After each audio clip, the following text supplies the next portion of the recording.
Daily taste the daily. ఒక్కటి తగ్గింది అంటూ ఒక్కటొక్కటిగా పేర్చుకుంటూ వెళ్తోంది ఏపీ మద్యం స్కామ్ కేసులో సిట్. అందుకోసం వేసిందే వన్ డే పెరేడ్ అనే కొత్త స్కెచ్. లిక్కర్ కేసు నిందితులందరినీ ఒకే ఒక్కరోజు కస్టడీకి తీసుకుని లైన్లో నిలబెట్టాలనుకుంటోంది సిట్. ఈ మేరకు ఏసీబీ కోర్టులో పిటిషన్ వేసింది. అయితే ఇన్ని రోజులు జరిగిన దర్యాప్తు ఒకెత్తు, ఇవాళ ఒక్కరోజు జరగబోయేది ఒకెత్తని సంకేతాలు ఇస్తోంది. మరి కేసుపై సిట్ మళ్లీ పట్టు బిగించబోతోందా?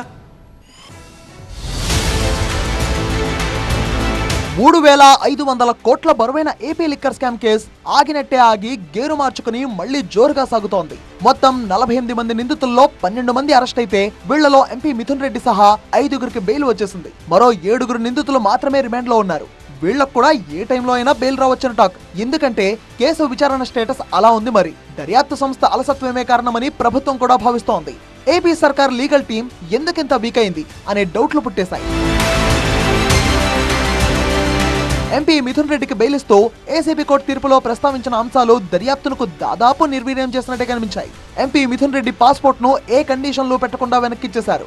సేకరించిన సాంకేతిక ఆధారాలు, తీసుకున్న వాంగ్మూలాలు, గూగుల్ టేకౌట్లు ఇవన్నీ పనికిరానివేనా అని సిద్ధార్థ్ లుధ్రా వాదిస్తే ఓపిక్ గా విన్న హైకోర్టు చిన్న రిలీఫ్ నిచ్చింది. తదుపరి ఉత్తర్వులు ఇచ్చే వరకు మిగతా వాళ్ల బెయిల్ పిటిషన్లపై విచారణ జరపొద్దని స్టాప్ బటన్ నొక్కి సిబిఐ కోర్టును నిలువరించింది హైకోర్టు. తదుపరి విచారణ హైకోర్టులో ఇవాళ్లే జరగనుంది.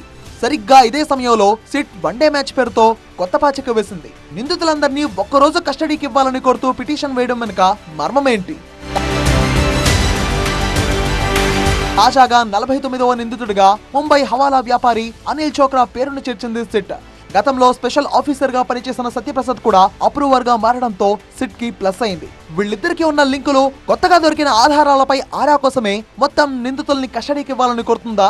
అందరినీ కలిపి విచారించి అదనపు సమాచారం రాబట్టి ఈ లింక్స్ పబ్లిష్ చేస్తే మిగతా నిందితుల బెయిల్ ను సమర్థవంతంగా అడ్డుకోవచ్చని సిట్ భావిస్తోందా?